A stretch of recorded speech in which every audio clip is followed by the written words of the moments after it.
podemos fazer muito, que nós hoje como governo, uma base muito reduzida, nós temos muito mais dificuldade contra toda a oposição que está ao lado de pessoas como o Alexandre de Moraes e o ministro do STF que querem ver a República rachar. Fala, grande Felipe Barros, meu amigo, como é que você está, mesmo? Está mascarado hoje? Censurado pelo STF, censurado pelo Alexandre de Moraes, o ministro careca, o ministro tucano, o incompetente Alexandre de Moraes. Pois é, né, irmão? Mas ele não vai conseguir censurar a gente, não, ó. Com certeza não, com certeza não. Até achei estranho, você não usa máscara nem para ir no cartório. Quando foi protocolar o pedido de impeachment dele, agora vai fazer live, fazer com máscara. Só para mostrar a tentativa de censura do Alexandre de Moraes, só que não vai conseguir.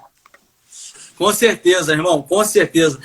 Felipe, acho que todos te conhecem, eu não vou ficar aqui fazendo apresentações sobre o Felipe Barros, que é um deputado, um dos mais aguerridos, dos mais combativos que nós temos na base do governo, dos maiores aliados do presidente Jair Bolsonaro. E hoje nós os nossos seguidores sabem aí do nosso relacionamento heterossexual também. Aí, ó, o pessoal vai fazer piadinha depois disso aí. O pessoal já acha que... Aí, deixa eu te contar uma coisa, antes da gente entrar em todos esses temas. Você sabe que esses dias eu estava fazendo uma manifestação, estava uma manifestação lá em Brasília, e aí veio uma menina, Felipe, eu sou sua fã. Eu falei, Felipe? Ela, você não é o Felipe Barros? Eu falei, não, São Paulo Jardim. Felipe Barros é meu amigo. Mas então, Filipão, vamos ao que interessa, né? Nós marcamos essa nossa live no início, na verdade no início não, né? No meio da semana, logo após essa determinação arbitrária, autoritária do STF na figura do Alexandre de Moraes, em que mandou fazer uma verdadeira devassa em deputados federais bolsonaristas e mais ainda em cidadãos que são simpatizantes do governo Bolsonaro e que utilizam as redes sociais para fazer o seu apoio ao presidente e críticas ao STF. E nós vimos uma verdadeira atitude arbitrária de censura por parte do Alexandre de Moraes. Sim. E que eu gostaria de, obviamente, comentar sobre isso, mas hoje a gente também não pode deixar de comentar essas manifestações que ocorreram, que foi mais em Brasília e em São Paulo, em que houve uma verdadeira dicotomia, né? Aquelas que são antidemocráticas e as que são pró-democracia.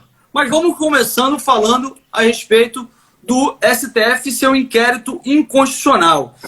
Eu, como um grande defensor do governo, assim como você, eu também estou sujeito a certas arbitrariedades do STF. Até fiquei muito surpreso em não ver meu nome citado nesse inquérito e vítima dessa censura que você foi sujeito essa semana.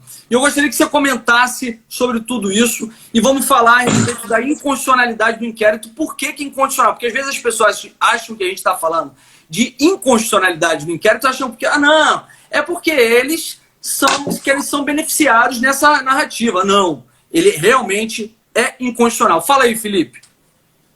Jordi, todos os nossos seguidores, bom, sempre uma honra bater papo com você. Quero agradecer a nossa amiga Carol Detoni, nossa deputada de Santa Catarina, que me avisou, o Jordi tá ao vivo te esperando lá. Beijo, Carol. Vamos fazer uma live nós três, Jordi, essa semana também. Junto com a Carol. Então, olha só, esse inquérito do STF, ele surge no início do ano passado. E quando ele surgiu com a justificativa de ser um inquérito que investigaria ameaças à vida e à integridade dos ministros e de suas famílias. Motivo pelo qual ele foi, desde a sua criação, sigiloso. Então essa foi a argumentação que o ministro Dias Toffoli utilizou para criar esse inquérito. Até aí tudo bem. Aliás, a interpretação que o ministro Dias Toffoli teve já foi uma interpretação extensiva, porque veja, para abrir esse inquérito, ele se utilizou de um artigo do Regimento Interno do Senado que fala de crimes cometidos dentro do prédio da corte. Se você como o Janot, por exemplo, aquela vez que ele disse que foi armado dentro da STF para matar o Gilmar Mendes. Se ele tivesse matado o Gilmar Mendes dentro do prédio do Supremo Tribunal Federal, aí sim o Dias Toffoli poderia se utilizar desse artigo do regimento interno do STF para abrir um inquérito. Mas veja só, essa já é uma ilegalidade. Mas vamos partir do pressuposto, né, de que, olha, estão investigando, está tendo ameaça à vida da família, à vida dos ministros, da sua família. Eles abriram esse inquérito. Né, a princípio tem que ser sigiloso mesmo para investigar quem está por trás dessas ameaças aos ministros. Beleza, mas já apontamos aí uma ilegalidade.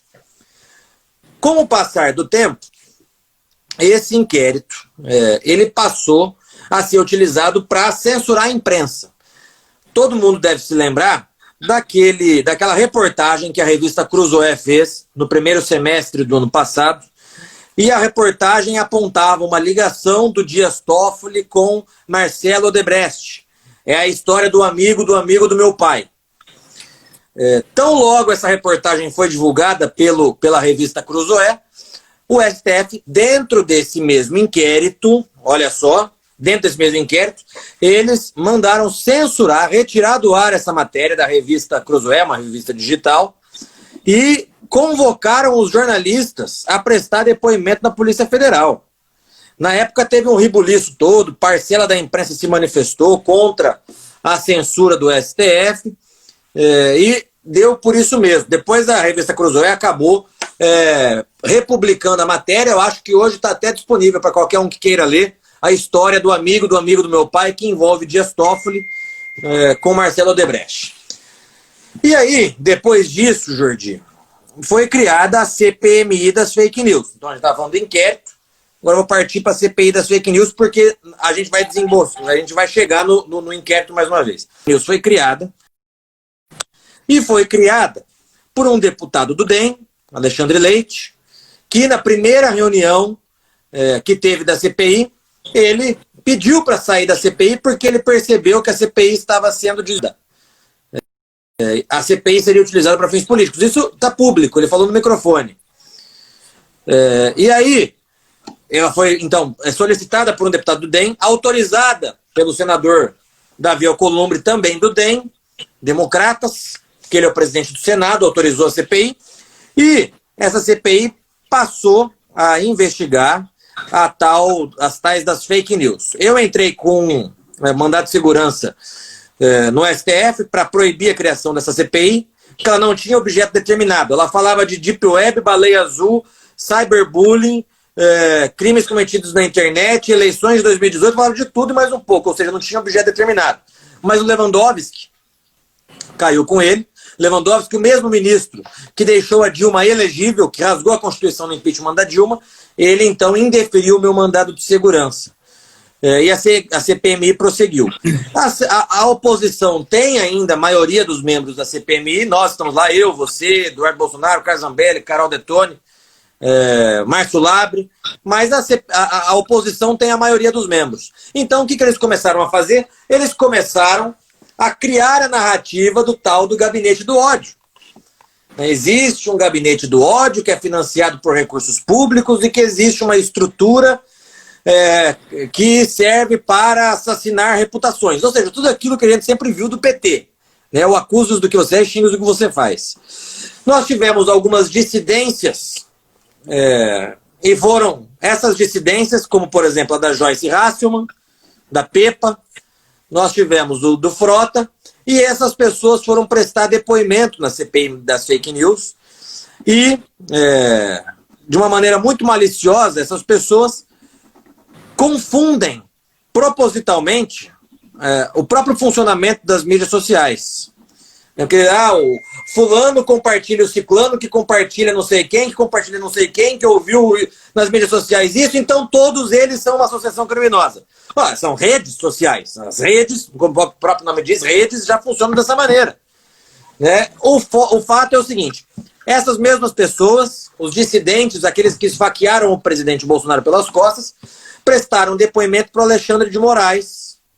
E foi esse depoimento que eles prestaram para o Alexandre de Moraes que fez com que o pior ministro da história do Supremo Tribunal Federal, o ministro Tucano, fez com que ele deflagrasse essa operação da quarta-feira passada, em que, basicamente, eu peguei a decisão, viu, Jordi?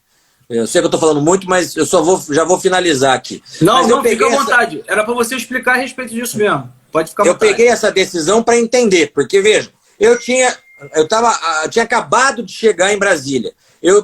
Saí de carro de Londrina para São Paulo, dormi em São Paulo na terça-feira. Na quarta, 5 horas da manhã, eu peguei o voo em Guarulhos, cheguei em Brasília às 7h30.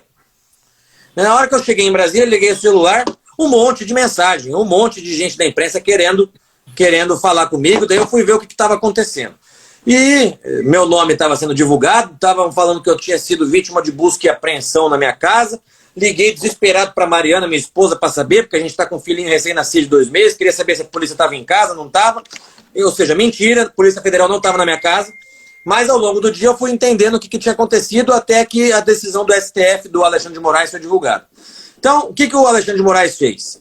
Esse mesmo inquérito que lá atrás foi utilizado para investigar ameaças aos ministros e que depois foi utilizado para censurar a imprensa, hoje está sendo utilizado para perseguir 2 tipos de pessoas.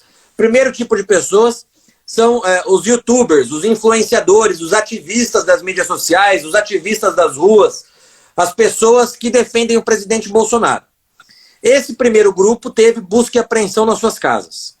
Então, essas pessoas acordaram com a Polícia Federal 6 horas da manhã nas suas casas, como se eles fossem bandidos, como se eles fossem traficantes da pior espécie, como se eles fossem assassinos. A Polícia Federal bateu na porta deles e fez busca e apreensão dos aparelhos eletrônicos, celular, computador, etc. Teve até o caso aqui de Londrina, do meu amigo, do Bernardo, que também foi vítima de busca e apreensão. E de um outro grupo de pessoas. Então, esse primeiro grupo de pessoas que o STF está perseguindo, Alexandre de Moraes em específico, e o segundo grupo, que são os deputados federais, que ele entendeu que criticam o presidente Bolsonaro. Daí tá lá eu, tá a Bia, tá o Daniel Silveira, o Cabo Júnior Amaral, Carla Zambelli e o Príncipe. E daí, Jordi, esse segundo grupo de pessoas, nós não fomos vítimas de busca e apreensão, não fui ainda intimado para prestar esclarecimento para a Polícia Federal. A delegada já me ligou, inclusive, querendo marcar a minha oitiva, o meu depoimento. Eu vou respondê-la a partir de amanhã, dizendo que quero fazer uso da minha prerrogativa, que está escrita no Código de Processo Penal, de ser notificado, de ser intimado pessoalmente. Porque como assim uma delegada me liga para eu prestar esclarecimento se eu não fui intimado? Em tese, eu não sei nem que meu nome está no inquérito do STF. Ou seja, aí já estamos vendo mais uma flagrante ilegalidade.